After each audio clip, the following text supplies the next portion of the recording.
Ladies and gentlemen, welcome back to another Sqroots Space Agency episode number 2. Sorry, I got someone making me laugh in the background, but we'll just have to ignore him for now. So this episode we got one more, maybe I guess we'll call it housekeeping episode left before we start getting to the goo stuff.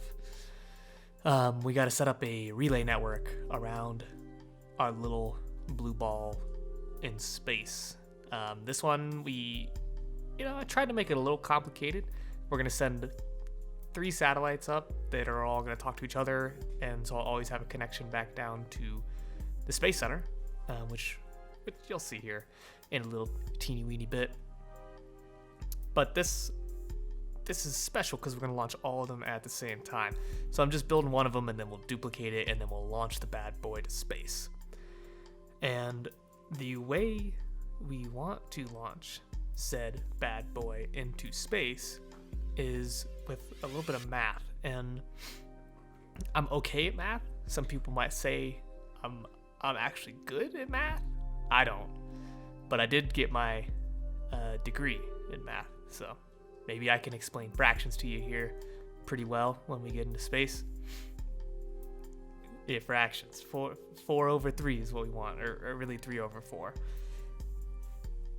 So in the end, you'll see me do it, and I'll explain it again. But you send up your big old rocket with your 3 tiny little satellites on it, and then you put that in a orbit that takes 3/4 the time of the orbit you actually want. And each orbit that your big rocket makes, you can deploy one of your small satellites and then send them, circularize their orbit. And all of a sudden, you got 3 satellites evenly spaced out, all in circular orbits around your little planetary body. Let's hope it works. Let's see, any news today? News. SpaceX is struggling to get their SN9 off the launch pad. I think they're struggling with the FAA right now because apparently they broke some rules when they launched the SN8. I'm not sure what exactly happened, but the government, the big boys, aren't necessarily happy with Mr. Musket right now. Not sure what he did or who he's got to pay to fix it. Man, looks like I'm really bad at building this. Taking a long time getting this little guy built. The TriSat payload. Well, it looks like Sqroots finally got his ish together, and he's figured out the design he wants for his little satellites. And we gonna build the big boomstick that goes on the bottom now. So I did make a couple issues, a couple errors when building this and during the launch itself, which you gotta stay tuned to find out. Speaking of staying tuned, thanks for all the support in the first episode. Had a couple comments so far when I started making this one, a couple likes. So let me know if you guys like what you're seeing in the comments, or just by smashing that like button all the way to the moon. Send that baby on a rocket ship, just like GME Stocks is. Stonks. And I'll keep putting out some content for you. So I'm thinking one of my I'm a big fan of Matt Lowndes. Not only KSP videos, but just his YouTube channel in general. And I started watching his Velocity Lake playthrough of Planet Coaster, and I've always wanted to do a series on Planet Zoo. I just think, it's really peaceful to just build things. And that's almost my favorite part of KSP as well. It's sitting in the VAB or the VAB for planes and just building stuff. SPH. Just sitting there and building stuff, and it's just peaceful. You can listen to music, or you can listen to the bangers that KSP's got. And it's just quality stuff. So I'm thinking about maybe introducing some Planet Zoo into the lineup. If you guys want to see that, let me know for sure. And if I get like half a comment that says they want to see Planet Zoo, then I'm definitely going to send her out there because I'm looking forward to playing it. Hopefully you guys looking forward to watching it. So we finally got our little rocket on the launch pad, and we'll send her out into space. So the orbit I'm looking for initially is, I couldn't get a Kerbal synchronous orbit. I think my satellites wouldn't have enough range to talk to each other.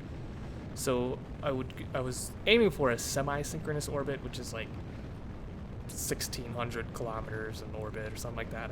I don't have the numbers exactly in front of me, but I'm stupid. So you'll see me do that. I go to semi-synchronous, and then there's a little surprise for you at the end as I flip upside down again because I just don't know how to fly. And I promise you, I've played KSP before. I'm not stupid. I know how to do a normal ascent profile. Aim for 45 degrees at about 12 to 15, flipping again, 12 to 15 kilometers in the air. Look at that, 45 degrees, about 14 kilometers. Anyway, so a couple of the mods I had was the persistent rotation. Not a couple, just one. Persistent rotation. Just, it messes with the physics a little bit too much, and I really want to use the mod, but it makes any launch just unbearable, as you're seeing here. So we're gonna try that one again. But after I finished this mission, I went into Sqroots, which is the software I use to manage all my mods, and I uninstalled persistent rotation just so I could have normal launches. And then I did a couple launches after this episode too, just to gather some science and some funds. Just normal ones that you guys probably don't even want to see. And yeah, it worked. It worked fine. I could actually fly a rocket in the atmosphere without it doing loop-de-loops. And all is well. And while I was on Sqroots, they suggest mods to you, right? So I added a few more just to fill out the tech tree a little bit more. So I think I have every mod that community tech tree can use except for life support. I've never played a save with life support, but I have a tendency of leaving Kerbals on distant planets for tens, if not hundreds of years, so I don't think they would do well if I actually had the life support mod. I'm pretty sure they would be dead. Or gone to Valhalla, or wherever Kerbals go. So I stay away from that one. It's a little too real for me. And I like to keep the game a little bit fun still. You can make these grand missions and send them, billions of kilometers away and not have to worry about the repercussions of not creating oxygen or giving them food or getting rid of their pee-pee and poo-poo. So this ascent profile is very steep, but it's getting the job done.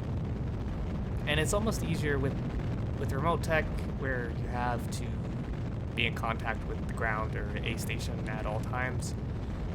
At the beginning, steep ascent profiles is a little bit easier because you can kick your apogee out and still definitely have a direct line of sight back to the KSC, which is that little green line if you're unfamiliar with KSP or remote tech.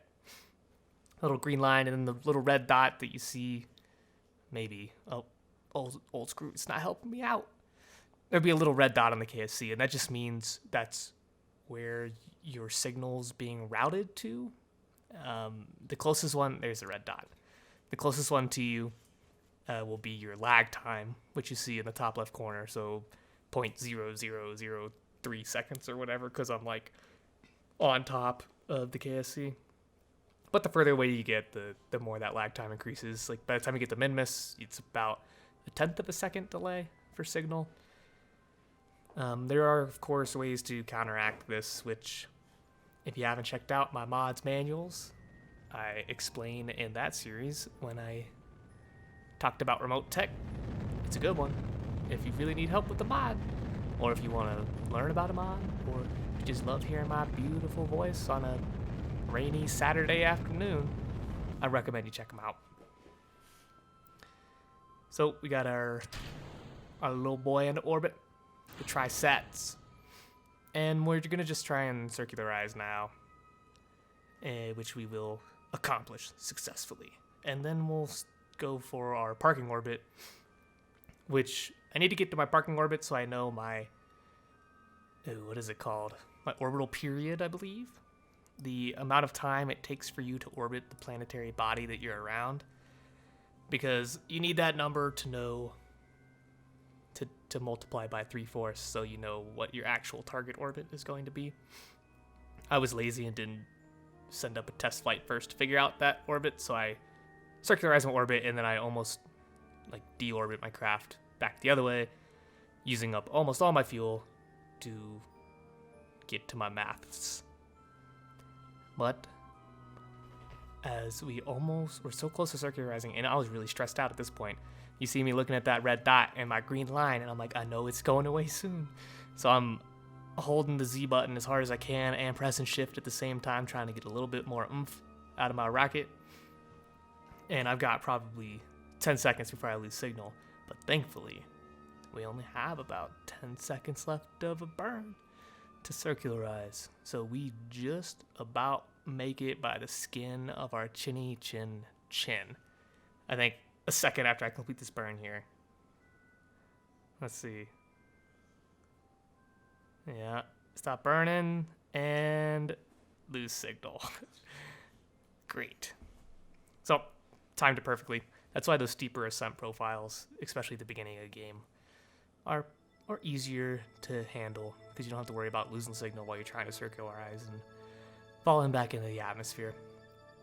But setting up this relay network will mean we don't have to worry about that no mo, because we can always have connection. As long as we're in a low Kerbal orbit, we'll always have connection back to the KSC, which will allow us to do cool space missions, which maybe missions to the moon, maybe a flyby of the moon, maybe.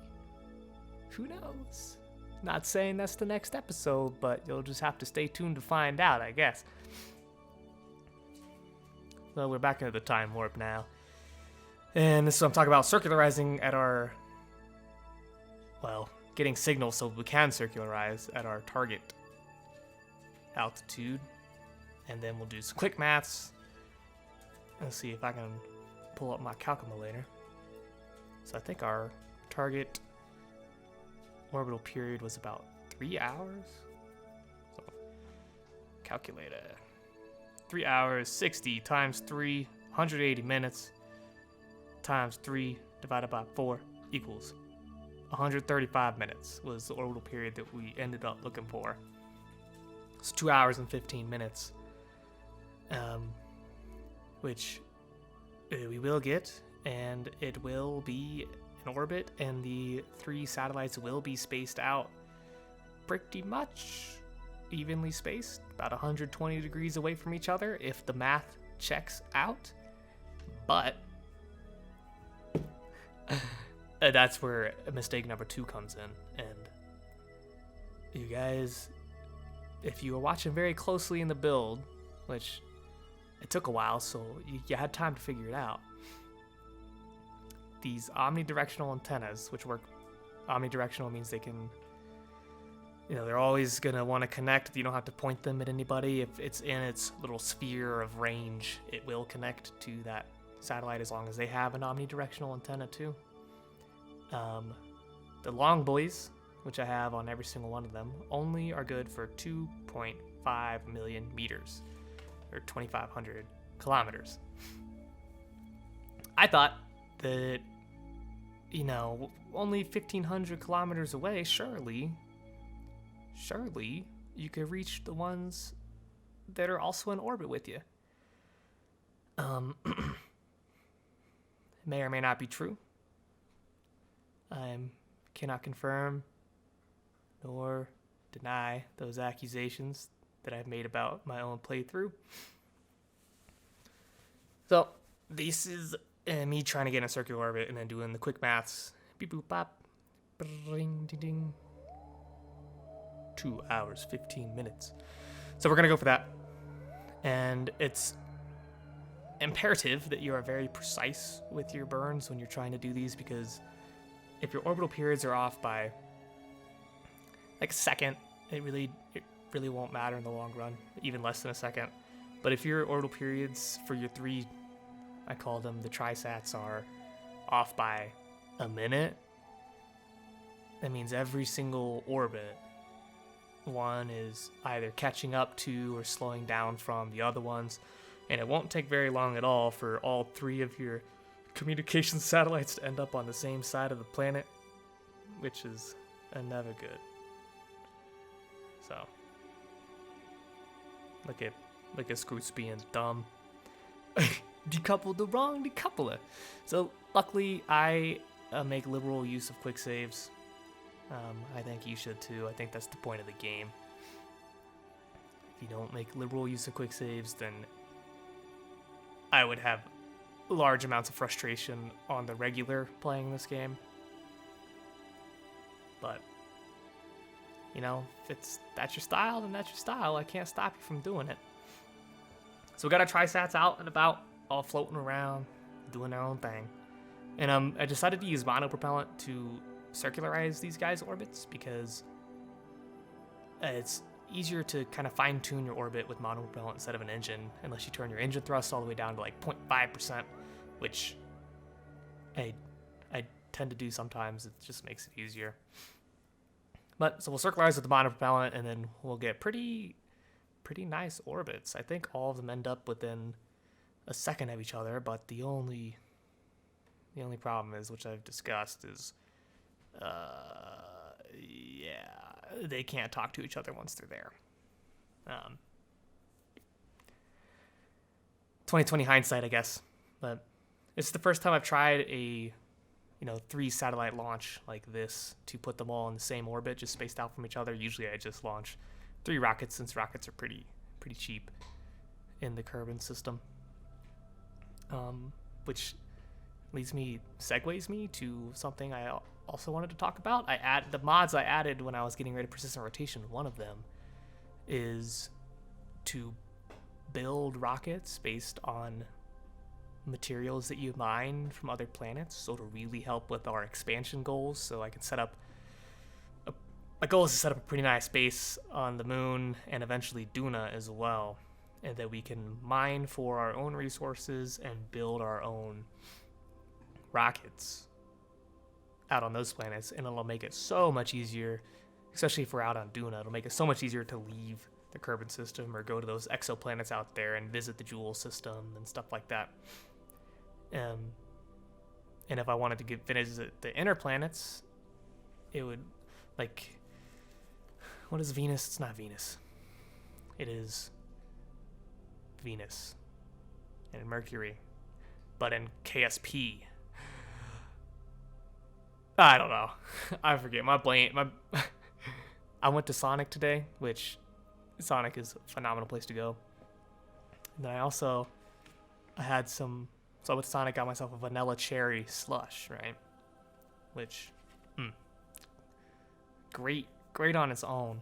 But then I also had some vanilla juice, if you know what I'm saying, and poured that in my vanilla and cherry slush, and it tasted good. So words and Sqroots are not getting along right now.